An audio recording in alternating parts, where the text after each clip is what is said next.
Yes, we are live. Welcome, welcome, welcome. Hello, everyone. It's been so long since my last live. There's been a lot happen, and I took some time to reflect, contemplate, and basically get my bearings and stand back up again. I'm still wobbly, but I'm here. If you didn't know, a month ago, a little over a month ago on June 2nd, my Thule, my heart transitioned unexpectedly. I was expecting her to be in my life, for us to be together for at least another 4 to 8 years minimum. I just felt it, and everything was pointing in that direction. When you're called home, you're called home. And the lessons that I've learned from this are painful, but profound at the same time. And then a couple weeks after that, my dad transitioned. He went into the hospital the same day that Thule transitioned, and that was unexpected. He was being released that day and went into arrest and code. I guess it's code blue, and he transitioned as well. So it's been a crazy month, and I haven't done much, to be honest. But I've been really moving around and stumbling around and figuring out what I wanted to do and where I wanted to go and all of this stuff. And what came to me was I've been working on it partially with this because it's been my heart, the high vibe dog. But I haven't focused solely on it. And from past meditations and reflections and connections with my kiddo, Thule, it's come to me that that's my goal. That's my mission. That's my passion. And it is. That's my mission, is to help create a high vibe environment for both you and your pup. Animals are so important to us, and they give us so much. The funny thing is, they're the evolved ones. They've already mastered unconditional love. We just got to get on board. And sometimes we do, and sometimes we don't. And I find that sometimes we don't always put them first. We've brought them into our lives, just like a human child. We've brought them into our lives, yet we don't give them the love, the kindness, the respect, and what they deserve. I think if we deserve it, they deserve it. The food they eat, how we care for them, how we love them, our environment that we put them in, all of this, because they give so much to us, we need to give back to them so that they can be around with us and for us and help support us. And we support them for many, many, many eons to come. There's so much disease in our animals today, and there doesn't need to be. I think a lot of it has to do with just basically we don't know any better. We don't know any better. We trust what society tells us or what the companies tell us, and it's not true. Just like for us, it's not true. And when it says healthy, or when it says one thing, when they say one thing and the label says something else, it's a big difference. It all is also around how we vibrate and how we feel as humans, how we feel as beings is going to affect the animal as well. And it's going to help strengthen or deplete that bond. And if your dog is acting out, it's because it's something you're doing or something you don't know. You probably don't even know you're doing it. But that's the deal. Her and I had an amazing connection, an amazing bond. She traveled the world with me. She didn't need a leash. She didn't go anywhere. She was by my side with me 24/7, and we were just a team. That's exactly what we were. We were a team. I called her my soulmate because we were so intertwined, and the relationship was so profound. People would meet her and be like, wow, how do you do that?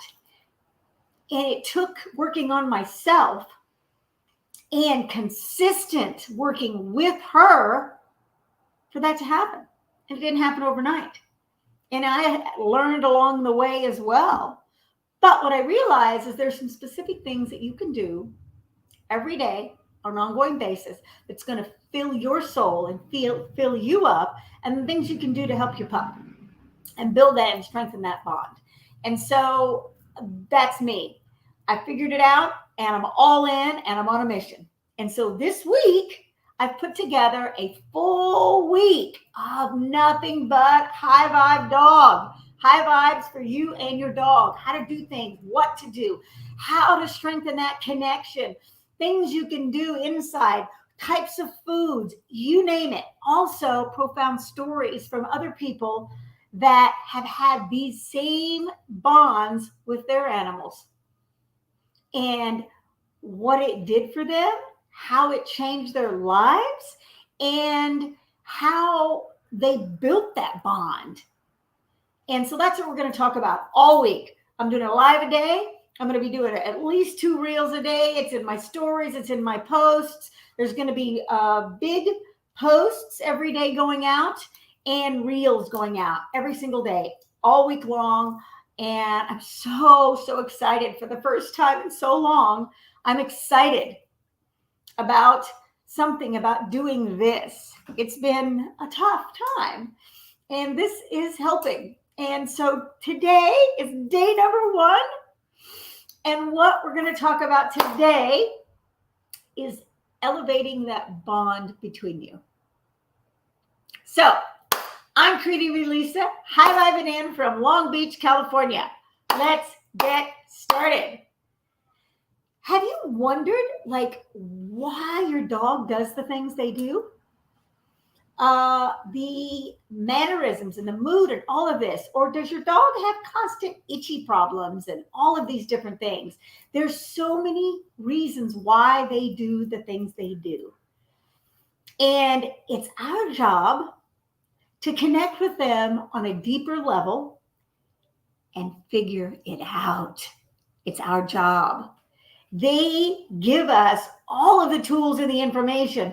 We just have to hear it here in our hearts and in our souls. We have to hear it. And then the more we can do that, the stronger the bond will be. You'll find that, I trusted her. She had my back. I never thought about anything. And guess what? She felt the same. She'd be off walking down the road, 5 or 6 houses down, and she'd pop around and look at me and go, "Hey, Mom, there you are." Or if something was going on, she'd stop, she'd wait, she'd check with me first. She didn't cross the street without asking me. And she knew that I had her back as well. If a car was coming, I'd run out in the street if she was a little bit ahead of me when we were walking across, because I had her back and she knew it. And that is the connection that's possible when you truly hear your animal on a soul level. And so today we're talking about elevating that bond, positive vibes and all of that for you and your high vibe dog, building that and strengthening that. And it's really simple. Really is. You just start building in an amazing environment for them to be in, for them to feel hugged in. I was talking about, does your home hug you? That's it. Does it hug your pup too? We're going to go into that later on this week. But today we're going to go over little things that you can do to build that bond, to elevate that to a higher level, and to start really building that, strengthening that bond between the two of you so that you can have that. And she traveled the world with me, literally the world. She's been to Pompeii. She's been along the Amalfi Coast, all over Florence. She spent New Year's with me in Florence. She's traveled. She's been to Milan. She's been everywhere. Fiesole. She's traveled Rouen. She's done everything with me. And she's flown first class. She's been there. And these things are so wonderful when you have a dog that is right in there with it and to just is a Zen doggy and Zens out. And you can have that. Didn't happen overnight. But today we're going to talk about 4 little tips, 4 things that you can do with your pup to start elevating that bond and strengthening it and building that deeper connection so that you can hear on a soul level what they want, what they need. Oh, it changed my life. And I am a better being because of her. I'm a better being because of her. And it hurts every day, but I wouldn't change it for the world. I still see that beautiful face. Oh, that energy. All right, so here we go. Let's get to it. These are going to be short and sweet. 4 things you can do to elevate your connection with your dog. All right, let's do this. Number 1 is daily affirmations. All right, he didn't know what was going on. Number 1 is daily affirmations. How do you talk to your animal? There wasn't a day that didn't go by that I didn't say, Thule, I love you. Thule, you're so smart. Thule, you're so beautiful. Thank you for blessing my life. Thank you for all the wonderful tips you give me. Thank you for the advice. Thank you for being there. Thule, you're so amazing. Every day, I would tell them beautiful affirmations. Oh my God, Thule, we're getting younger and younger every day with every step we take, I would say, while we were out walking. Every day. Oh my gosh, you're so intelligent. You're so smart. I would say this over and over again and express that love that I felt for her in my soul. And the more you can do this, these uplifting messages create a harmonious environment, a harmonious feeling within that pup, and it builds and strengthens that connection between the two of you. Oh, I would always just tell her how much I loved her and how happy I was that she was in my life. Try that. Number 2 is energy healing. When she wasn't feeling well, or in a time last year when she was ill with the mast cell tumor, and in general, I would do energy healing on her. And this one is so positive. Explore all kinds of different alternative therapies that you can do with your dog, but you can just sit with them. And I would do this in the morning, and I would do this at night before I went to sleep. And I would hold her, snuggle up, basically spoon with her, and I would put my hand, one on her head, depending on what side we were going. This is the giving. The right hand is the giving. The left hand is the receiving. And I would visualize a healing light come down through my body. And I would emanate love. And I would literally go over her entire body and put that healing energy all over. I would visualize it going in her head and her legs and every cell in her body and her tail, through her entire body. And I would do that in the morning and at night. And if I felt something off or she wasn't feeling well, I would take my left hand and I would go to those areas and I would pull that out and release it. I'd pull that out and release it. And then I would fill it with the love and the energy. And I would do that every single day. And it did 2 things. 1, made her feel better, made me feel better. But 2, it built that connection, that deeper connection with us. And it got to be this little ritual that we did. And she would lay down and we would do that. In the morning, she'd look at me and she would wait, literally wait, like come over there. She didn't sleep with me much. She'd get too hot in bed. Occasionally she would, but mostly she'd be on the floor. So I'd get over there and I'd lay down next to her and I would do that. And I would say the affirmations at the same time. Number 3, we would take playful adventures. We would go to fun, cool places. Well, we traveled the world together, so we did that for sure. But we would go on places that I knew she liked, hiking, and we would look at old ruins. There's places out in Topanga and all over the place. We would look for waterfalls, and we would go walking through creeks. And up hills, and we went to this place in Missouri called Elephant Rock, and there was these massive boulders and rocks, and we would be scaling across the top of them. And then I would jump down and I'd hold my arms out. Oh, she's 70 pounds. And she would trust me that she would come and jump in my arms, and then we would get down. We would take these amazing adventures going to all these different cool places, and we had the most fun. And she trusted me. And the more we did that, the deeper that connection became. And it was so much fun, so much fun. And it was just being outside, which you know, they love. They love being outside. They are our furry children, but they still are animals, and they like to be out, and they like to get dirty. Drove me nuts, but she loved to roll in the grass. And I'd let her, because that's what she liked doing, as long as there wasn't anything in the grass.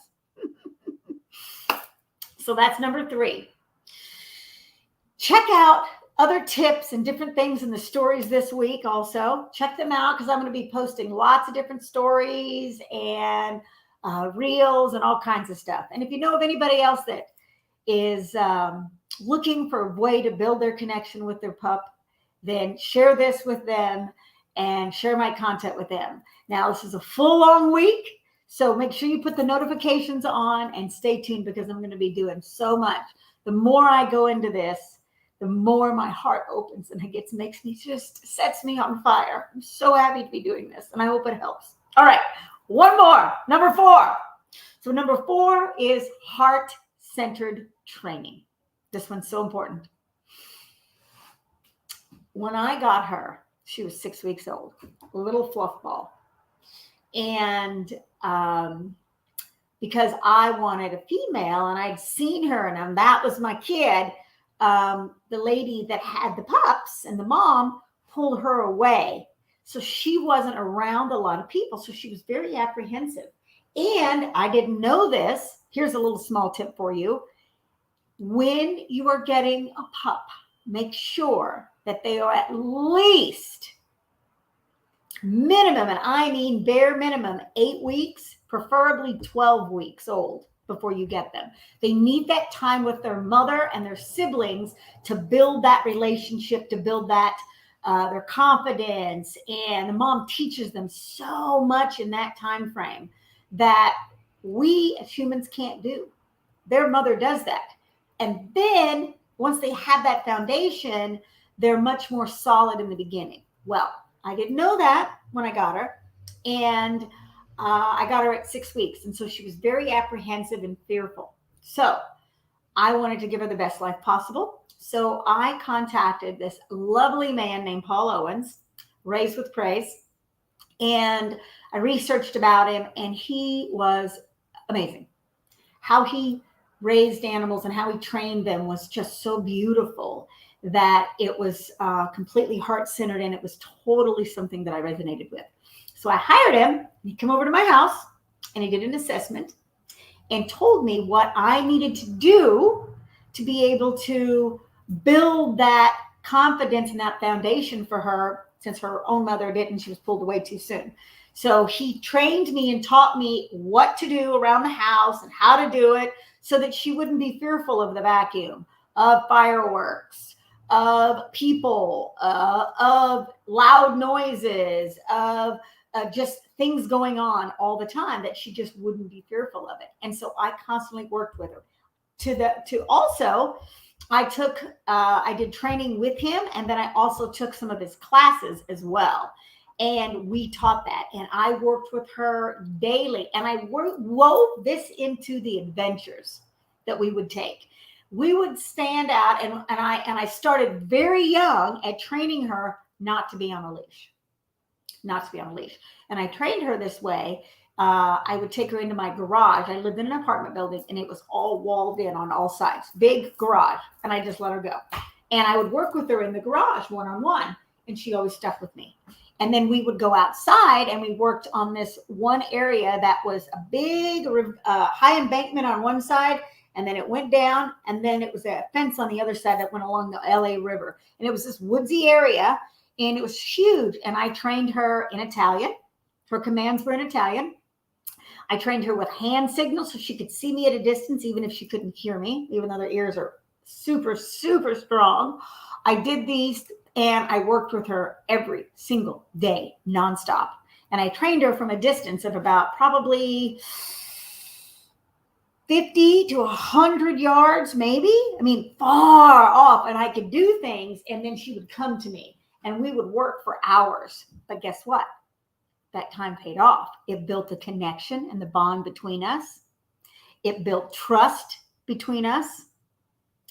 And it built that confidence in her as well, that she could do it. And we just expanded on that and constantly. And she was 12 years old, 12 and a half when she transitioned. And we was still out doing stuff like that. She knew her commands in Italian. She listened. She knew them. She knew not to walk across the street. She'd look and wait for me if she was ahead of me. We just worked on it nonstop. And by doing that, I didn't have to worry about her. I trusted her. I didn't need a leash. She was fine on airplanes. All of these things because I took the time to work with her. I built the bond.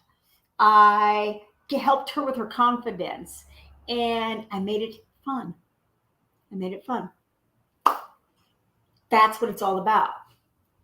And that allowed us to do so many more things that you can do with your pup. I saw some amazing things today that people were doing with their animals. I thought, oh my God, hand gliding with your pup. And it wasn't a small dog, it was a Samoyed. Kayaking with your pup. I mean, everything. I didn't do the motorcycle riding because she was quite too big for that and my bike was too small. But I've seen people take their dog on a motorcycle. I mean, there's so many different things that you can do when your pup is trained that it doesn't cause apprehension or aggravation or anything when dogs pass, that there's no friction whatsoever. They just own on by. Having a Zen doggy is powerful. Now, here's the cool thing. Because the bond was so strong between us, and she had my back and I had hers, she was ferociously protective at the same time. And she could tell the difference. It made that much of a difference between us. And it really helped. So the more you can work with your animal, the more you can build that bond between the two of you, the better your relationship is going to be. The stronger that bond's going to be, the more heart connection you're going to have. And check this out. You'll start picking up on their signs and hearing them and finding things that they need. And I trusted her. She was fantastic for my business. She took me to places and did things, and she was very independent. And she brought in so much business for me, especially internationally, and adventures and things to do that I would have never done had I not trusted and listened to her. Yes. So with that said, I'm going to go over the 4 tips and I'll let you go on with your day. All right. So quick repeat. 4 things that you can do to elevate the bond with your pup. Number 1, soulful affirmations. Number 2, energy healing. That's going to make such a difference. And it's so good for both of you. Number 3, playful adventures. And number 4, heart-centered training. Keep that in mind. Stay tuned in my posts on Instagram, on Facebook, on TikTok, everywhere this week. And I'm in my stories, and my posts, and in my feed, and in my reels, because I'm going to be giving so much cool stuff, neat stories. And I'm also going to be putting out amazing stories from other people that's going to be posted every single day in the afternoon. I'm so excited to be doing this. It just feels amazing. If you love this, follow me for more, hit the notifications, and comment Tuli below, and I will get you my guide to 12 tips for you and your pup to vibe high for many, many years to come. It will change your life. It changed mine. Mwah! I wish you nothing but soulful, amazing connections with your pups. Have an amazing day, and I will see you on the next live. Mwah. Ciao for now.